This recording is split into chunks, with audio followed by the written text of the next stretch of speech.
Catastrophe in Ohio. Major concerns about the chemicals that were on the Norfolk Southern train that derailed in East Palestine over a week ago.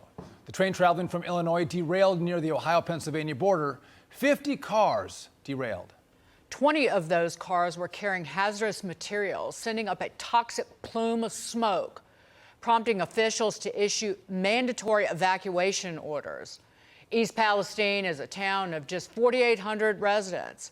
They were allowed to return home over the weekend after the EPA deemed the air was safe for residents. But concerns about the air and water quality remain. Joining us now is Ohio Congressman Bill Johnson, and a good friend of mine. Congressman, good to see you, and thanks for joining us on The Bottom Line. This derailment happened in your district. What's the latest news that you have for us? Yeah, I was out there touring it today, Sean. I've been in contact with the officials on the ground, from the mayor to the governor to the fire chief, the sheriff, the EPA, even the Norfolk Southern folks, ever since this event happened. And I got a good bird's eye view of it today. The cleanup is underway. We talked a lot about the testing that's been done. As you mentioned, the EPA has given clearance that the air is not showing any signs of residual toxicity above normal levels. And so still some work to be done on the ground. They're testing the soil to see if that's okay. So still a little bit of work to do. And but this has just been just a great example of how first responders come together. Everybody did a great job. No loss of life, no facilities that were lost.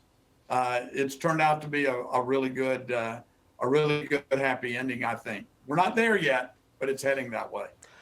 Congressman, what about the long-term effects and the concerns among residents about ongoing health risk, long-term health risk? There was a report that 3 additional chemicals were discovered on the East Palestine train derailment, including the EPA sending a letter to Norfolk Southern stating that among them, ethylene glycol monobutyl ether was one of them. These are carcinogens, potentially, and there are also multiple reports about people's farm animals, pets getting sick. Yeah, I have not talked to anyone that's got farm animals that are getting sick, but I can tell you that the testing is not completed. They've not stopped the testing. The water is continually being tested, and the air is continuing to be tested. So I agree that we've got to continue testing until we can reassure those residents that it's safe to live there in their homes. There's no question about that.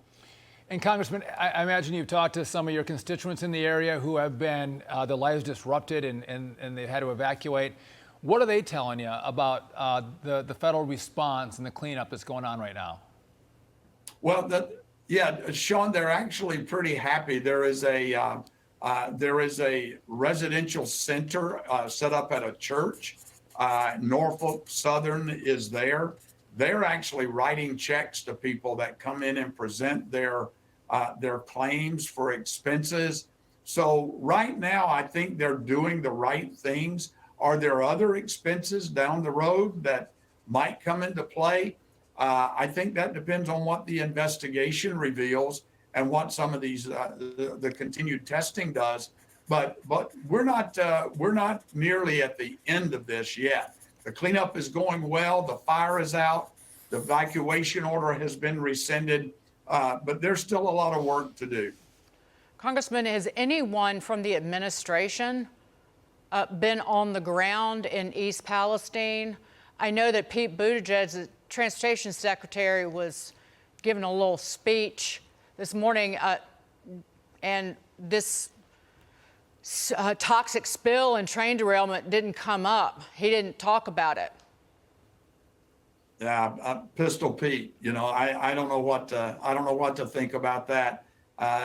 He's been nowhere to be seen. I certainly have not from him. He hasn't reached out to me, and I don't know of any of our local officials that he's reached out to So I don't know how he can possibly know very much about what's going on there.